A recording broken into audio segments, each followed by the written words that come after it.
মক্কার তপ্ত বালুকণা তখন আক্ষরিক অর্থেই আগুনের মতো জ্বলছে। চারদিকের রুক্ষ কালো পাহাড়গুলো যেন দুপুরের প্রখর রোদে গলে যাওয়ার উপক্রম। বাতাসের প্রতিটি দীর্ঘশ্বাসে কেবলই কান্নার আওয়াজ আর অমানসিক যন্ত্রণার আর্তনাদ। পবিত্র কাবাঘরের অদূরেই মক্কার পাষণ্ড কুরাইশরা মেতে উঠেছে এক পৈশাচিক উল্লাসে। উত্তপ্ত বালুর ওপর শুইয়ে দেওয়া হয়েছে বেলাল, খাব্বাব, আম্মার এবং তার বৃদ্ধা মা সুমাইয়ার মতো নিরপরাধ মুমিনদের। তাদের একমাত্র অপরাধ, তারা তাদের বাপ দাদার হাতে বানানো মাটির মূর্তিকে অস্বীকার করে এক আসমান ও জমিনের মালিকের কাছে মাথা নত করেছেন। খাব্বাব ইবনে আল আরতের পিঠের নিচে জ্বলন্ত অঙ্গার রেখে তার বুকের ওপর ভারী পাথর চাপা দিয়ে রাখা হয়েছে, যতক্ষণ না তার নিজের শরীরের চর্বি গলে সেই আগুন নিভে যাচ্ছে। প্রথম শহীদ সুমাইয়ার রক্তে মক্কার মাটি ভিজে একাকার হয়ে গেছে। মক্কার অলিগলি যেন মুসলমানদের জন্য এক উন্মুক্ত কসাইখানায় পরিণত হয়েছে। দয়ার নবী বিশ্বনবী মুহাম্মদ সাল্লাল্লাহু আলাইহি ওয়াসাল্লাম এই নিদারুণ দৃশ্যগুলো দেখছেন, আর তার পবিত্র দুই চোখ বেয়ে অঝরে অশ্রু ঝরছে। তিনি তার প্রাণপ্রিয় সাহাবীদের এই অমানুষিক নির্যাতন থেকে শারীরিকভাবে রক্ষা করতে পারছেন না, কারণ তার হাতে তখন কোনো পার্থিব ক্ষমতা নেই। কিন্তু একজন নবীর হৃদয় তার উম্মতের জন্য কতটা ব্যাকুল হতে পারে তা শুধু আসমানের মালিকই জানেন। শেষ পর্যন্ত যখন মক্কায় মুসলমানদের টিকে থাকা প্রায় অসম্ভব হয়ে পড়ল, তখন রাসূলুল্লাহ সাল্লাল্লাহু আলাইহি ওয়াসাল্লাম তার মুষ্টিমেয় সাহাবীদের নিয়ে অত্যন্ত গোপনে এক সভায় মিলিত হলেন। সেখানে তিনি এমন এক ঐতিহাসিক নির্দেশ দিলেন যা ইসলামের ইতিহাসে প্রথম হিজরত বা দেশ ত্যাগের সূচনা করেছিল। তিনি অত্যন্ত দরদি এবং ভারাক্রান্ত বললেন, তোমরা যদি পারো তবে হাবশা বা আবিসিনিয়ার দিকে হিজরত করো। সেখানে এমন এক রাজা আছেন যার রাজত্বে কারো উপর বিন্দুমাত্র জুলুম করা হয় না। সেটি একটি সত্যেশ। আল্লাহ তোমাদের জন্য কোনো না কোনো পথ অবশ্যই বের করে দেবেন। হাবশা মক্কা থেকে শত শত মাইল দূরে, লোহিত সাগর পাড়ি দিয়ে এক অচেনা খ্রিস্টান সাম্রাজ্য। ভাষা আলাদা, সংস্কৃতি আলাদা, ধর্ম আলাদা। কিন্তু আল্লাহর রাসূলের একটিমাত্র নির্দেশের সামনে সাহাবায়ে কেরাম নিজেদের সমস্ত আবেগ, সমস্ত মায়াম্মতা মুহূর্তের মধ্যে বিসর্জন দিলেন। রাতের ঘোর অন্ধকারে যখন পুরো মক্কা নগরী গভীর ঘুমে আচ্ছন্ন, তখন নিজেদের পৈতৃক ভিটা, ব্যবসা বাণিজ্য এবং সমস্ত সঞ্চয় ফেলে রেখে অত্যন্ত নিঃশব্দে মক্কার সীমানা ছাড়িয়ে বেরিয়ে পড়লেন একদল জানবাজ মুমিন। তাদের এই কাফেলায় ছিলেন উসমান ইবনে আফফান এবং তার স্ত্রী বিশ্বনবীর আদরের কন্যা রুকাইয়া। আরও ছিলেন জাফর ইবনে আবি তালিবের মতো বীর সাহাবী। অত্যন্ত সাবধানে শত্রুর চোখ ফাঁকি দিয়ে তারা লোহিত সাগরের তীরে এসে পৌঁছালেন।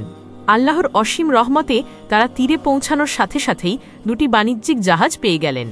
তারা সেই জাহাজে চড়ে বসলেন। এদিকে মক্কার কুরাইশরা যখন সকালে তাদের পলায়নের খবর পেল, তারা রাগে উন্মাদ হয়ে দ্রুতগামী ঘোড়া ছুটিয়ে সাগরের তীরে এসে পৌঁছাল। কিন্তু তার আগেই মুসলমানদের বহনকারী জাহাজ দুটি তাদের ধরাছোঁয়ার বাইরে গভীর সাগরের বুকে চলে গেছে। কাফেররা তীরে দাঁড়িয়ে কেবল দাঁত কামড়ে তাদের চরম আক্রোশ প্রকাশ করতে লাগল। কিন্তু কুরাইশরা এত সহজে হার মানার পাত্র নয়। মক্কার পার্লামেন্ট দারুন নাদওয়াতে এক জরুরি এবং ভয়ঙ্কর বৈঠক বসল। আবু জাহল, আবু সুফিয়ানদের মতো সর্দাররা বুঝতে পারল যে মুসলমানরা যদি হাবশায় গিয়ে নিজেদের একটি নিরাপদ আশ্রয় গড়ে তুলতে পারে, তবে তা ভবিষ্যতে মক্কার জন্য এক চরম হুমকি হয়ে দাঁড়াবে। তাদের যে কোনো মূল্যে ফিরিয়ে আনতে হবে। আর এই কূটনীতির চরম লড়াইয়ের জন্য কুরাইশরা নির্বাচন করল মক্কার সবচেয়ে ধূর্ত, তীক্ষ্ণ বুদ্ধিসম্পন্ন এবং তুখোর রাজনীতিবিদ আমর ইবনে আলাসকে। তার সাথে দেওয়া হল আবদুল্লাহ ইবনে আবি রবিয়াকে। আমর তখনও ইসলাম গ্রহণ করেননি। হাবশার রাজা নাজাশী এবং তার দরবারের পাদ্রীদের মন জয় করার জন্য মক্কা থেকে সবচেয়ে দামি এবং দুর্লভ চামড়ার উপঢৌকন বা ঘুষ দিয়ে তাদের দুটি জাহাজ ভরে দেওয়া হল। শুরু হল সমুদ্রের বুকে সত্য এবং মিথ্যার এক মহাকাব্যিক লড়াই। হাবশার রাজধানী আকসুমের রাজপ্রাসাদ। বিশাল সেই প্রাসাদের দেয়ালগুলোতে খ্রিস্টান ধর্মের নানা চিত্রকর্ম। রাজকীয় সিংহাসনে বসে আছেন রাজা আসামা ইবনে আবজার, যিনি ইতিহাসের নাজাশী নামে পরিচিত। তিনি অত্যন্ত ন্যায়পরায়ণ এবং ধর্মভীরু একজন শাসক। কিন্তু আমর ইবনে আল আস সরাসরি রাজার কাছে গেলেন না। এটি ছিল তার এক ভয়ঙ্কর রাজনৈতিক কৌশল। তিনি রাতের অন্ধকারে হাবশার বড় বড় পাদ্রী এবং সেনাপতিদের সাথে গোপনে সাক্ষাৎ করলেন। মক্কার সেই দামি চামড়াগুলো তাদের হাতে ঘুষ হিসেবে তুলে দিয়ে আমর বললেন, আমাদের শহরের কিছু বোকা যুবক নিজেদের বাপদাদার ধর্ম ত্যাগ করে আপনাদের দেশে পালিয়েছে। তারা আপনাদের ধর্মেও প্রবেশ করেনি, বরং তারা নিজেদের মন গড়া এক নতুন ধর্ম বানিয়েছে যা আমরা কেউ চিনি না।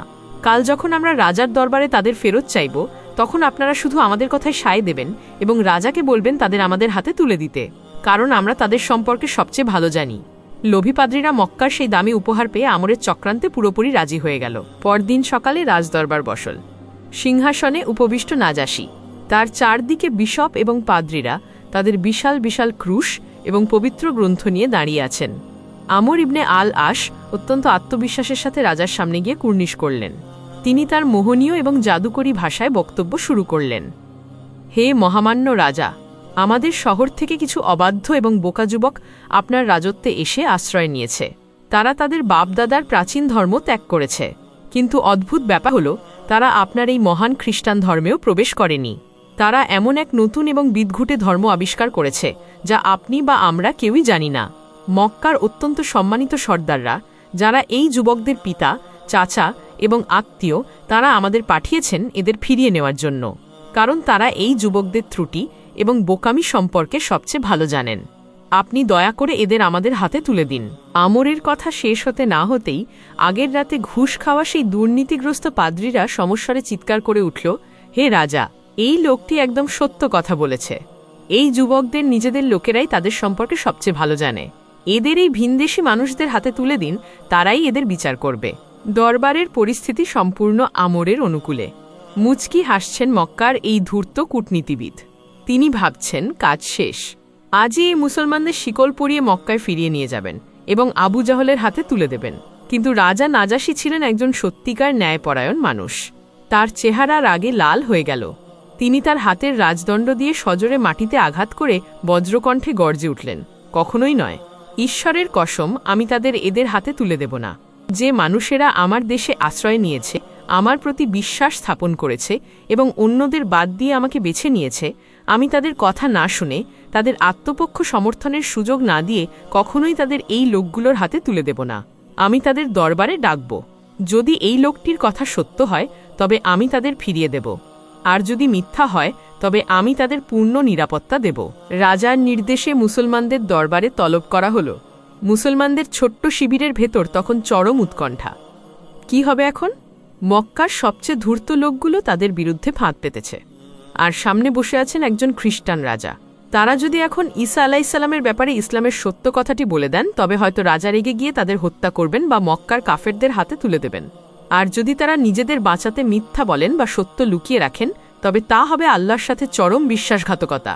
এই ভয়ঙ্কর মানসিক দ্বন্দ্বের মাঝে সাহাবায়ে কেরাম নিজেদের মধ্যে প্রতিজ্ঞা করলেন, আল্লাহর কসম, আমাদের রাসূল আমাদের যা শিখিয়েছেন আমরা ঠিক তাই বলবো। এতে আমাদের পরিণতি যাই হোক না কেন, আমরা এক চুল পরিমাণও সত্য থেকে সরে আসব না। তারা সিদ্ধান্ত নিলেন যে তাদের পক্ষ থেকে কথা বলবেন বিশ্বনবীর চাচাতো ভাই, অত্যন্ত সুদর্শন এবং প্রাঞ্জলভাষী তরুণ সাহাবী জাফর ইবনে আবি তালিব। মুসলমানরা রাজদরবারে প্রবেশ করলেন। তৎকালীন নিয়ম অনুযায়ী রাজার সামনে সবাইকে মাটিতে মাথা ঠেকিয়ে সিজদা বা কুর্নিশ করতে হতো, কিন্তু মুসলমানরা সোজা হয়ে দাঁড়িয়ে রইলেন, তারা মাথা নত করলেন না। দরবারের পাদ্রীরা ফিসফিস করে উঠল, দেখুন মহারাজ, এরা কত বড় বেয়াদব, এরা আপনাকে সম্মান পর্যন্ত করছে না। নাজাসী ভ্রু কুঁচকে জিজ্ঞেস করলেন, তোমরা আমাকে সিজদা করলে না কেন? জাফর ইবনে আবি তালিব অত্যন্ত শান্ত এবং অটল কণ্ঠে জবাব দিলেন, হে রাজা, আমরা এক আল্লাহ ছাড়া আর কোনো মানুষের সামনে, কোনো সৃষ্টির সামনে মাথা নত করি না। আমাদের নবী আমাদের কেবল স্রষ্টার সামনে সিজদা করতে শিখিয়েছেন। এই একটিমাত্র কথা দরবারের পুরো গুমোট পরিবেশকে নাড়িয়ে দিল। নাজাসী অত্যন্ত কৌতূহল নিয়ে জাফরের দিকে তাকালেন। তিনি জিজ্ঞেস করলেন, আমাকে বলো, তোমাদের এই নতুন ধর্মটি আসলে কি, যার কারণে তোমরা তোমাদের জাতির ধর্ম ত্যাগ করেছ, অথচ আমার ধর্মেও প্রবেশ করনি এবং পৃথিবীর অন্য কোনো পরিচিত ধর্মেও তোমরা নেই। জাফর ইবনে আবি তালিব সামনে এগিয়ে এলেন। তিনি এমন এক ঐতিহাসিক, হৃদয়স্পর্শী এবং যুক্তিপূর্ণ ভাষণ দিলেন যা পৃথিবীর কূটনীতির ইতিহাসে এক অমর দলিল হয়ে আছে। তিনি অত্যন্ত মায়াবী এবং তেজোদ্দীপ্ত কণ্ঠে বলতে শুরু করলেন, হে রাজা, আমরা ছিলাম এক চরম মূর্খ এবং জাহেল জাতি। আমরা নিজেদের হাতে বানানো কাঠের আর পাথরের মূর্তির পূজা করতাম। আমরা মরা প্রাণীর গোশত খেতাম। আমরা অত্যন্ত জঘন্য এবং অশ্লীল কাজ করতাম। আমরা আমাদের রক্তের আত্মীয়তার বন্ধন ছিন্ন করতাম এবং প্রতিবেশীদের সাথে সবচেয়ে নিকৃষ্ট আচরণ করতাম। আমাদের সমাজের শক্তিশালীরা দুর্বলদের সম্পদ গিলে খেত। ঠিক এমন এক ঘোর অন্ধকারের সময় আল্লাহ আমাদেরই মধ্য থেকে আমাদের কাছে একজন রাসূল পাঠালেন। আমরা তার বংশমর্যাদা, তার সত্যবাদিতা, তার বিশ্বস্ততা এবং তার পবিত্র চরিত্র সম্পর্কে খুব ভালো করেই জানি। তিনি আমাদের এক আল্লাহর দিকে ডাকলেন। তিনি আমাদের নির্দেশ দিলেন যেন আমরা শুধু তাঁরই ইবাদত করি এবং আমাদের বাপ দাদারা যেসব পাথর ও মূর্তির পূজা করত তা চিরতরে বর্জন করি। তিনি আমাদের নির্দেশ দিয়েছেন আমরা যেন সবসময় সত্য কথা বলি, আমাদের কাছে রাখা আমানত বিশ্বস্ততার সাথে ফেরত দিই, আত্মীয়দের সাথে ভালো সম্পর্ক রাখি এবং প্রতিবেশীদের সাথে সুন্দর আচরণ করি। তিনি আমাদের রক্তপাত এবং সমস্ত হারাম কাজ থেকে বিরত থাকতে বলেছেন। তিনি আমাদের মিথ্যা সাক্ষ্য দিতে, এতিমদের সম্পদ আত্মসাৎ করতে এবং সতীসাধ্যী নারীদের অপবাদ দিতে কঠোরভাবে নিষেধ করেছেন। হে রাজা, আমরা তাকে সত্য বলে মেনে নিয়েছি এবং তার ওপর ঈমান এনেছি। ঠিক এই কারণেই আমাদের জাতি আমাদের ওপর ভয়ঙ্করভাবে ঝাঁপিয়ে পড়েছে। তারা আমাদের ওপর অমানসিক নির্যাতন চালিয়েছে যেন আমরা এই পবিত্র আলো ছেড়ে আবার সেই অন্ধকার মূর্তি পূজায় ফিরে যাই। যখন তাদের জুলুম আমাদের সহ্যসীমা অতিক্রম করে গেল, তখন আমরা আমাদের নবীর নির্দেশে আপনার এই দেশে আশ্রয় নিয়েছি, এই আশায় যে আপনার এখানে আমাদের ওপর কোনো অবিচার করা হবে না। জাফরের এই প্রতিটি শব্দ যেন সরাসরি নাজাশির হৃদয়ে গিয়ে আঘাত করছিল। একজন সত্যসন্ধানী মানুষের অন্তর এই পবিত্র বাণী শুনে কেঁপে উঠল। নাজাশি অত্যন্ত আবেগপ্লুত হয়ে জিজ্ঞেস করলেন, তোমাদের নবীর ওপর ঈশ্বরের পক্ষ থেকে যা নাজিল হয়েছে তার কিছু অংশ কি তুমি আমাকে পড়ে শোনাতে পারবে? জাফর বললেন, হ্যাঁ। নাজাশি বললেন, পড়ো। রাজদরবারে পিনপতন নীরবতা। জাফর ইবনে আবি তালিব পবিত্র কোরআনের সূরা মারিয়ামের প্রথম দিকের আয়াতগুলো তেলাওয়াত করতে শুরু করলেন। কাফ হাইয়া আইন সাদ, এটি তোমার রবের সেই অনুগ্রহের বিবরণ যা তিনি তার বান্দা জাকারিয়ার প্রতি করেছিলেন, যখন সে তার রবকে নিভৃতে অত্যন্ত কাতর স্বরে ডেকেছিল। জাফরের কণ্ঠ ছিল অত্যন্ত সুমিষ্ট এবং হৃদয়গ্রাহী। কোরআনের এই ঐশী সুর, এর অন্তর্নিহিত আবেদন এবং এর অলৌকিক শক্তি মুহূর্তের মধ্যে দরবারের সমস্ত অহংকার আর দম্ভকে চূর্ণবিচূর্ণ করে দিল। যখন জাফর হজরত মারিয়াম এবং ঈসা আলাইহিসসালামের পবিত্র জন্মের ঘটনাগুলো তেলাওয়াত করছিলেন, তখন নাজাশির চেহারায় এক অভাবনীয় পরিবর্তন আসতে শুরু করল। নাজাশির দুই চোখ বেয়ে অঝরে অশ্রু ঝরতে লাগল। তার চোখের পানিতে তার রাজকীয় পোশাক ভিজে একাকার হয়ে গেল। শুধু নাজাশি নন, দরবারে উপস্থিত সেই বিশাল বিশাল ক্রুশধারী খ্রিস্টান পাদ্রীরা, যারা একটু আগে মক্কার ঘুষ খেয়ে মুসলমানদের ধ্বংস করতে চেয়েছিল, কোরআনের এই আসমানি সত্যের সামনে তাদের পাষাণ হৃদয় গলে গেল। তারা এমনভাবে কাঁদতে শুরু করল যে তাদের চোখের পানিতে তাদের হাতে থাকা পবিত্র গ্রন্থগুলো ভিজে গেল। সত্য যখন তার আপন মহিমায় উন্মোচিত হয়, তখন কোনো মিথ্যাই তার সামনে দাঁড়িয়ে থাকতে পারে না। তেলাওয়াত শেষ হল। পুরো দরবার কান্নার আওয়াজে ভারী হয়ে আছে। নাজাশি তার চোখের পানি মুছে অত্যন্ত ভারাক্রান্ত এবং দৃঢ় কণ্ঠে বললেন, ঈশ্বরের কসম, এই বাণী এবং যিশু বা ঈশা যা নিয়ে এসেছিলেন তা ঠিক একই আলোর উৎস থেকে নির্গত হয়েছে। এরপর নাজাশি আমর ইবনে আল আশের দিকে চরম রাগান্বিত দৃষ্টিতে তাকিয়ে গর্জে উঠলেন, তোমরা এখান থেকে দূর হয়ে যাও। ঈশ্বরের কসম, আমি এদের কখনোই তোমাদের হাতে তুলে দেব না। আমর ইবনে আল আস চরম অপমানিত হয়ে দরবার থেকে বেরিয়ে এলেন।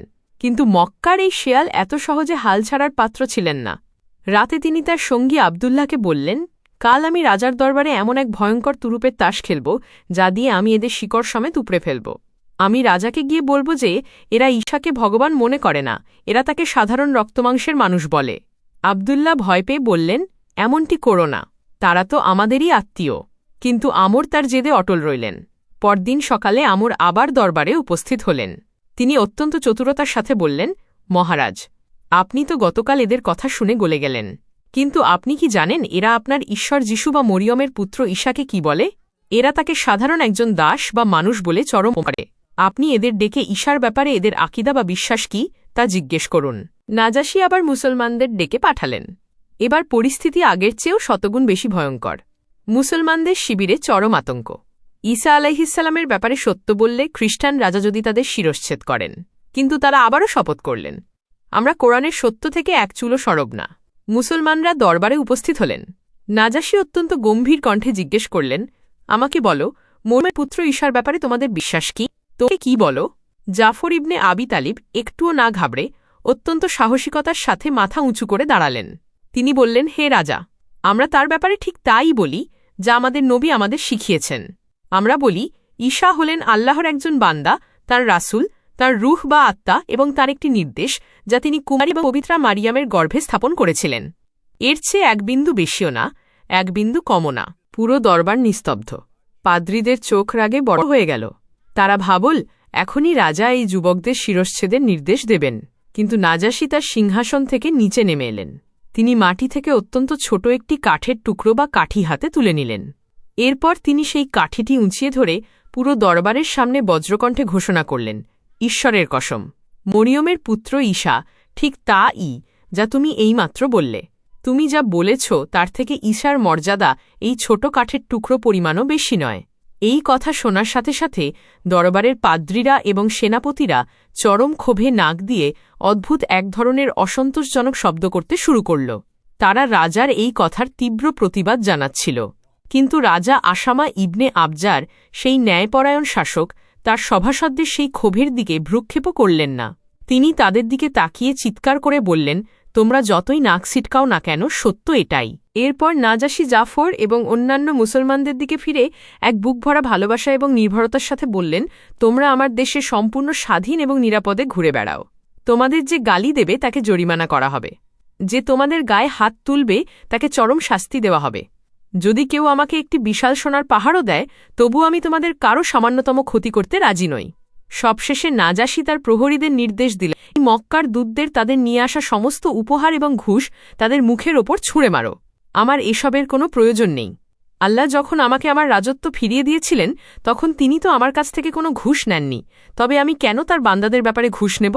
আমর ইবনে আল আস এবং আবদুল্লাহ ইবনে আবি রাবিয়া নিজেদের আনা সেই দামি চামড়া এবং উপহারগুলো নিয়ে চরম অপমানিত এবং লাঞ্ছিত হয়ে আক্ষরিক অর্থেই মাথা নিচু করে কুকুরের মতো হাবশা থেকে বিতাড়িত হলেন। আর মক্কার সেই অসহায় মজলুম মুসলমানরা হাবশার মাটিতে এক স্বাধীন, নিরাপদ এবং সম্মানজনক জীবনের সূচনা করলেন। হাবশার রাজদরবারের এই শ্বাসরুদ্ধকর ইতিহাস আমাদের অন্তরে এক অসীম এবং চিরন্তন সত্যের বীজ রোপণ করে দেয়। এই গল্প আমাদের শেখায় যে সত্য এবং ঈমানের শক্তি পৃথিবীর যে কোনো কূটনীতি, যে কোনো সম্পদ এবং যে কোনো পরাশক্তির চেয়ে কোটি গুণ বেশি শক্তিশালী। যখন একজন মুমিন চরম বিপদের মুখে দাঁড়িয়েও মিথ্যার সাথে আপোষ করে না, যখন সে পার্থিব কোনো রাজার ভয়ের চেয়ে আসমানের মালিকের ভয়কে বেশি প্রাধান্য দেয়, তখন আল্লাহ রব্বুল আলামিন স্বয়ং সেই মুমিনের দায়িত্ব নিজের হাতে তুলে নেন। জাফর ইবনে আবি তালিব যদি সেদিন সামান্য ভয়ের বশবর্তী হয়ে ঈসা আলাইহিসসালামের ব্যাপারে সত্যটি লুকিয়ে যেতেন, তবে হয়তো মক্কার কাফেররা বিজয়ী হতো। কিন্তু তিনি কোরআনের সত্যকে বুকে ধারণ করে পাথরের মতো অটল ছিলেন, আর তাই আল্লাহ একজন ভিনদেশী খ্রিস্টান রাজার অন্তরকে তাদের জন্য ঢাল হিসেবে পরিণত করে দিয়েছিলেন। সত্যিকারের বিজয় কখনোই মিথ্যা কূটনীতি বা ধোঁকাবাজির মাধ্যমে আসে না। আজকের এই পৃথিবীতে যখন আমরা সামান্য দুনিয়াবী স্বার্থ বা ভয়ের কারণে আমাদের ঈমান এবং নীতি থেকে সরে আসার চেষ্টা করি, তখন হাবশার এই মহাকাব্যিক ঘটনা আমাদের চোখে আঙুল দিয়ে দেখিয়ে দেয় যে সত্যের ওপর অবিচল থাকলে আসমানের সাহায্য আসতে বাধ্য। আল্লাহ রব্বুল আলামিন আমাদের সবাইকে সাহাবায়ে মতো এমন খাঁটি ঈমান, অটল সাহস এবং যে কোনো কঠিন পরিস্থিতিতে সত্যের ওপর মাথা উঁচু করে দাঁড়িয়ে থাকার তৌফিক দান করুন, যেন কিয়ামতের দিন আমরাও গর্ব করে বলতে পারি, আমরা কোনো মিথ্যার কাছে আমাদের ঈমান বিক্রি করিনি।